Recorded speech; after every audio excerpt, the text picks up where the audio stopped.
गांव का अशोक नहीं, नहीं। अशोक जो अशोक। पाटलिपुत्र का सम्राट, यानी कि अशोक सम्राट। अशोक सम्राट, मगध का सम्राट। अशोक आखिरकार किस कारण से शास्त्र का त्याग कर देता है, हथियार को चलाना छोड़ देता है? कोई कारण बता सकते हो? बताओ क्या कारण था कि शास्त्र को, बोलो क्या कारण था?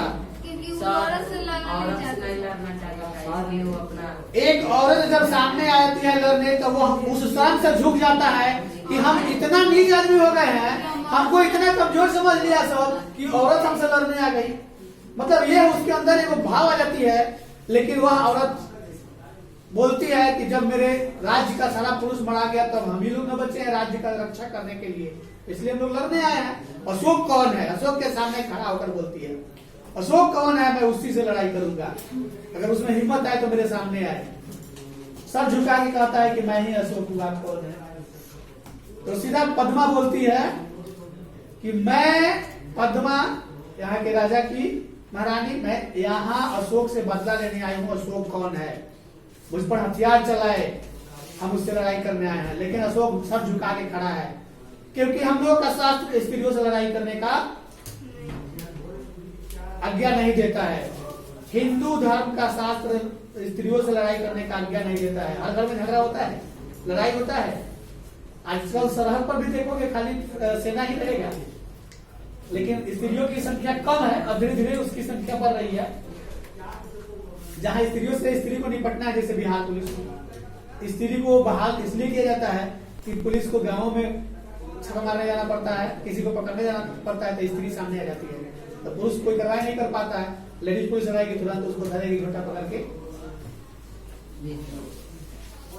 आगे बता दें कि अशोक इतना महान था, इतना महान था कि दुनिया इससे काम की थी। उंगली काटने लगा इससे। लेकिन एक स्त्री के सामने इतना कमजोर हो गया कि शस्त्र का त्याग कर देना पड़ा। और सैनिकों को 4 साल की लड़ाई 4 साल से लड़ाई चल रही थी ना, जी सर, तब भी उस कलिंग राज्य को नहीं जीत पाया, उस क्षेत्र को नहीं जीत पाया। दुर्ग पर उसका ताला लगा ही था, गेट लगा ही था, ऊपर झंडा उसी का फहरा रहा था। अशोक खुद आ गया था कि चलते हैं हम लड़ाई करने। पहले उसका गेट खुला, सारा स्त्री जितना विधवा थी सब निकल के आई लड़ाई करने। अशोक उतना ही में जो है हार मान लिया और उसी दिन शपथ लिया कि आज से हम लड़ाई करना छोड़ दे। और उसी दिन वो बौद्ध धर्म को अपनाया। नारिया। अशोक उस समय बोला था उस कलिंग की कन्या से कि अशोक तो मैं ही हूँ राजकुमारी, दोषी तो मैं ही हूँ, पर तुम स्त्री हो, तुम्हारी सेना भी स्त्री है, मैं स्त्री पर शास्त्र नहीं चलाऊंगा। शास्त्र की आज्ञा है राजकुमारी, मतलब मेरा शास्त्र आज्ञा देता है कि हम स्त्री पर लड़ाई नहीं, स्त्री पर शास्त्र नहीं चलाएंगे। लेकिन वह राजकुमारी भी बोलती है कि मेरे भी शास्त्र मुझे आज्ञा देता है कि मैं निरपराधियों पर शास्त्र नहीं चलाऊंगा। जब तक कोई मेरे को वार नहीं करेगा तब तक मैं किसी को वार नहीं करूंगी। आजकल क्या है, पीछे से मार दे रहा है, कोई सामने से लड़ाई तो करे।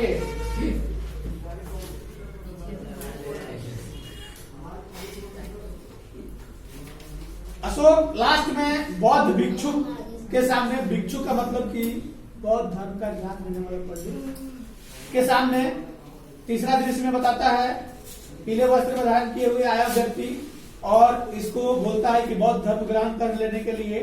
इन्होंने बोला है कि ठीक है मैं बौद्ध धर्म ग्रहण करता हूँ। अशोक से कहलवाया गया, कहो कि मैं प्रतिज्ञा करता हूँ कि, तो वो अशोक बोलता है कि मैं प्रतिज्ञा करता हूँ कि जब तक मेरे शरीर में प्राण रहेंगे अहिंसा ही मेरा धर्म होगा। मतलब कभी किसी को मारेंगे काटेंगे नहीं।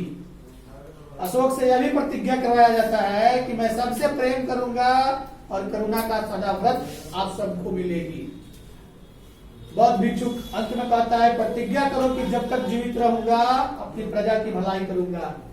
यही प्रतिज्ञा इसको झकझोर दिया। वो प्रतिज्ञा लेता है और कहता है कि मैं प्रतिज्ञा करता हूं कि मैं शक्ति भर आपकी आज्ञा का पालन करूंगा। लास्ट में बोलता है बुद्ध शरणम गच्छामि, धर्म शरणम गच्छामि, संघ शरणम गच्छामि। सभी लोग बोलते हैं, सारा सेना बोलता है बुद्ध शरणम गच्छामि, धर्म शरणम गच्छामि, संघ शरणम गच्छामि।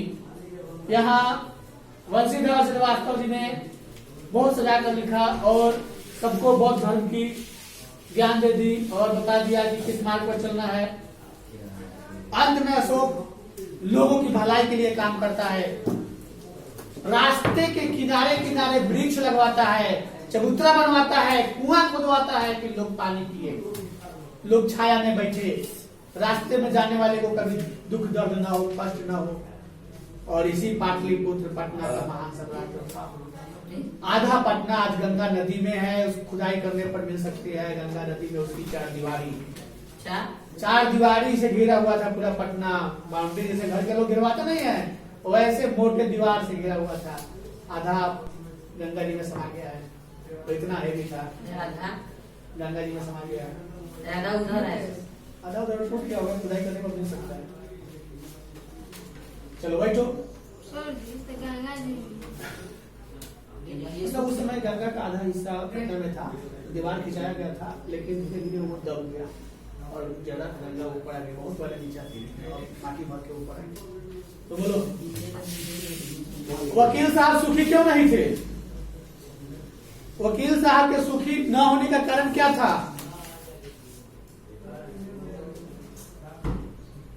भुला गया क्या जी? वकील साहब सुखी कहाँ नहीं थे? पैसा तो खूब कमाते थे लेकिन सुखी नहीं थे, क्योंकि हमेशा लोगों से घृणा करते थे, ईर्ष्या करते थे, दूसरे को देखना नहीं चाहते थे, दूसरे से हमेशा क्रोध करते थे। तो इसी कारण उनकी बढ़ोतरी नहीं होती थी। कि बात जो था तुम लोगों का ईर्ष्या तुम नहीं गई मेरे मन से। इसमें वकील साहब को जो है यही मिलती है कि ईर्ष्या करने से क्या, ईर्ष्या को अनोखा वरदान क्यों कहा गया है? ईर्ष्या क्रोध कभी करना नहीं चाहिए। क्रोध में शक्ति बढ़ती है कि घटती है? गुस्से में शक्ति बढ़ती है, क्रोध में बढ़ता है, लेकिन उस समय दिमागी काम नहीं करता है कि क्या। राम ने लक्ष्मण को बताया था गुस्सा करने से शक्ति घटती है, क्रोध करने से शक्ति बढ़ती है। गुस्सा जो करता है तो मन ही मन गुस्सा जाता है, रूस जाता है, पड़े रहता है, उठता नहीं है बिस्तर से, लगता है कि दम कमजोर हो गया। क्रोध करता है, वो बूढ़ा भी क्रोध करेगा तो उठा के पटक देगा, किसी भी चीज को उठा के पटक देगा। ऐसा होता है, देखिए वो जवान व्यक्ति लाठी के बल पे चल रहा है, और जब गुस्सा मतलब क्रोध करेगा ना तो कुछ भी उठा के पटक देगा, कितना भारी होगा तो उठा के पटक देगा, दौड़ते रहते। तो ये क्रोध का देन है। गुस्सा में शक्ति घटती है, क्रोध में शक्ति बढ़ती है। गुस्सा धीरे धीरे चरम रूप पर आता है, क्रोध एकाएक आता है, इसलिए शक्ति बढ़ जाती है। इसीलिए राम ने लक्ष्मण को समझाया था कि क्रोध में शक्ति बढ़ती है,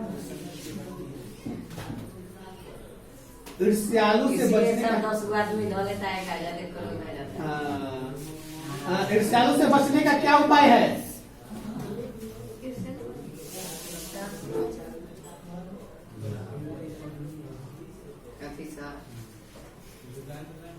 ईर्ष्या से बचने का क्या उपाय है जी?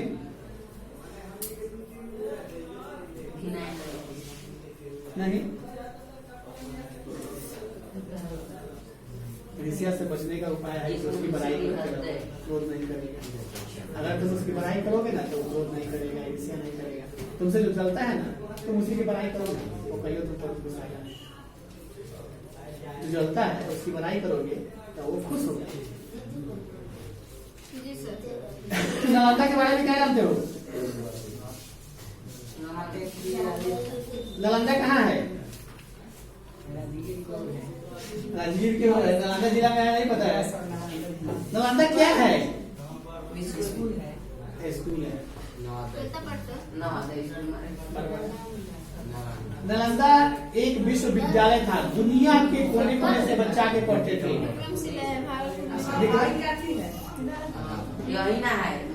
विक्रमशिला है, नालंदा के बारे में इसलिए पूछ रहे हैं कि गया था, घबराओ नहीं। विक्रमशिला विश्वविद्यालय, हालांकि इनका उसी का दीवार है, भागलपुर में है। आजकल सबसे बड़ा दुनिया का विश्वविद्यालय कैम्ब्रिज विश्वविद्यालय, ऑक्सफोर्ड विश्वविद्यालय है ना, उस समय नालंदा, विक्रमशिला, तक्षशिला रावलपिंडी पाकिस्तान में एगो है, जी सर। एगो बिहार में दूगो है, तक्षशिला वहां है, विक्रमशिला और नालंदा यहाँ। तो यही चीज वो ऐसा विद्यालय था जो दुनिया का नंबर 1 था।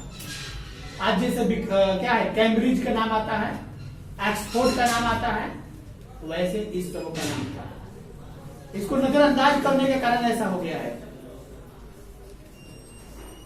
इस पर ध्यान नहीं दिया गया, इसलिए ये ऐसा हो गया है। सर डिस्प्ले टूट गया है।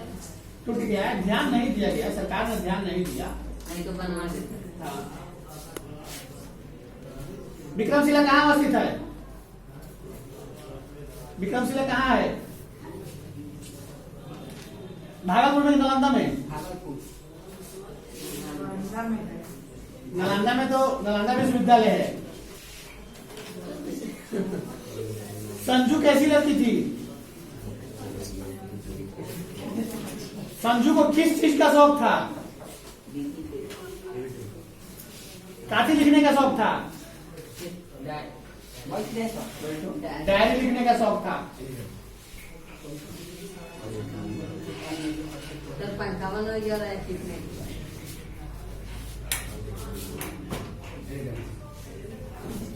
दीनबंधु को निराला क्यों कहा गया? क्यों कहा गया? तुम लोग बोलो। दीनबंधु को निराला क्यों कहा गया?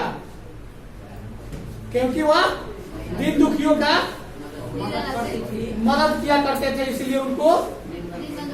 कुछ तो बोलो, गुम है क्या? निराला को दीनबंधु इसलिए कहा गया कि इन्होंने गरीबों का सेवा किया, गरीबों का दुख दर्द दूर किया, इसलिए इनको दीनबंधु लिखा गया कि जो रहीम नहीं लगे दीनबंधु समोए। जो व्यक्ति गरीबों का हेल्प करता है, सेवा करता है, उसी को दीनबंधु कहा जाता है। भीख के रूप में इनको बहुत कुछ मिलता था, और जितना मिलता था लोगों को खरीद कर फल के रूप में बांट दिया करते थे। कोलकाता के शहरों को आज भी भिखारियों की कमी नहीं है, लेकिन खिलाने वालों की भी कमी नहीं है। अब जिसका अपार धन संपत्ति है, जो चाहता है कि हम 100 रुपए कमाएंगे तो 2 रुपए जरूर दान करेंगे, सोचता है कि 100 रुपए कमाएंगे तो 25 रुपए दान कर देंगे। तब जिसका अगर डेली का 1 रुपए इनकम है तो 25,000 तो दान करवे करेगा। उससे अच्छा है कि भिखारियों को खिला दे, कहीं भंडारा में प्रयोग कर दे।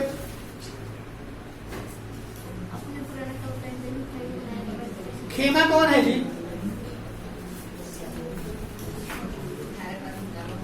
खेमा कहाँ काम करता था? होटल पर। खेमा होटल पर क्यों काम करता था? मैंने उसकी गरीबी के कारण माता पिता होटल कर दिए थे, होटल वाले से कुछ पैसा लिए हुए थे। बेचने की बात, बेचने का मतलब कोई तरह से, मतलब पैसा लिए हुए थे, उसके काम करके पैसा चला रहा था। चप्पल मांगने पर होटल मालिक क्या करता था? डांटता था, नहीं देता था। गर्मी के मौसम में क्या होता था उसके पैरों में? छाला पड़ जाते थे धूप में। खेमा को वहां से कौन ले गया? एक शिक्षक ने उसे ले गया वहां से। शिक्षक क्या कहकर ले गया? मैंने कोई काम नहीं कराएंगे, सिर्फ तुमको पढ़ाएंगे, रखेंगे। तुम लोग बोलो जी, तुम लोग खड़ा हो जाओ। जननायक कर्पूरी ठाकुर, कर्पूरी ठाकुर का नाम जानती है? इनके बारे में कुछ बता सकते हो? जननायक कर्पूरी ठाकुर के बारे में कुछ बता सकते हो? क्यों क्यों नहीं पढ़ी? 1942 के अगस्त क्रांति के महान नेता थे। लोगों को यह सिखलाए थे कि तुम सरकार का बहिष्कार करो, सरकार के कार्यों का बहिष्कार करो, सरकार को यहाँ से भगाने में मदद करो। कौन सरकार? अंग्रेज सरकार। 1942 की बात है। आजाद देश कब हुआ था? 1947 में।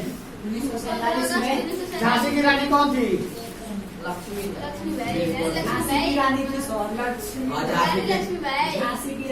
झांसी की रानी झांसी की रानी लक्ष्मीबाई ने किससे लड़ी थी? किससे लड़ी थी? झांसी की रानी लक्ष्मीबाई का शादी हुआ था क्या? महाराजा तो वो मर गए, उसको खाने मर गए थे। उसके बाद एक बच्चे को गोद ली थी इन्होंने। तो वो तो भुला तो गया। अंग्रेज यही सोचकर इनके पीछे पड़ गए कि बच्चे को गोद देंगे तो बच्चा राजा बन जाएगा, उसके धन का मालिक हो जाएगा। यही सोचकर उसके पीछे पड़ गया। तो वो तो कहाँ तक गिर गया? सब बच्चों बच गया कि मार दिया नहीं पता चला। ना बहुत गिर सब गया। बिगड़ बहुत- इसमें बताओ तो चिकित्सा का चक्कर क्या है? इससे का चक्कर? इस पाठ में क्या पढ़े हो सर? कुछ होता है इसी में है क्या? जी कुछ सर। होता है? पेट में कुछ होता ना है? ये तो सब सेवन में है। तो ये क्या है चिकित्सा का चक्कर? सर यही है।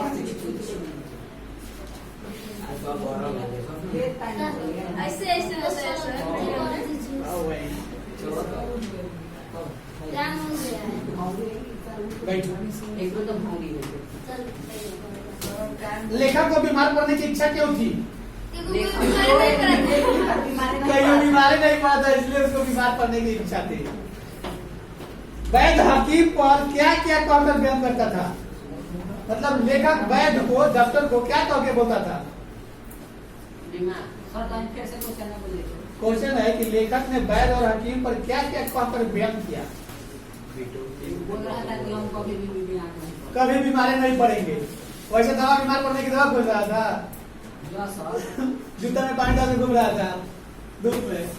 जूता में खाने से ऐसे कुछ स्टूडेंट थे जो बाहर के महान नेता बने थे, वो भी कर रहे थे। राजेंद्र प्रसाद का नाम सुना है ना? राजेंद्र प्रसाद हाँ। डॉक्टर। इसलिए ना कि बीमार पड़ जाएंगे तो स्कूल नहीं जाना पड़ेगा। डॉक्टर राजेंद्र प्रसाद देखी थे जूता में पानी डाल के इसलिए घूम रहे थे लोग कि जूता में पटिया रहेगा ना, धूप में छतों पर घूम रहा था लोग कि ऊपर से धूप नीचे से पानी, सड़क गर्म हो जाएगा, स्कूल नहीं जाना पड़ेगा, पढ़ने नहीं जाना तो सर पड़ेगा। इतना महान कैसे हो? तो वहाँ गार्जियन ने उतना मारपीट के पढ़ाया, तब इसलिए महान हो गए नाम लोग। इसीलिए देश के मतलब देश की सेवा में मन लगा, इसलिए महान हो गए।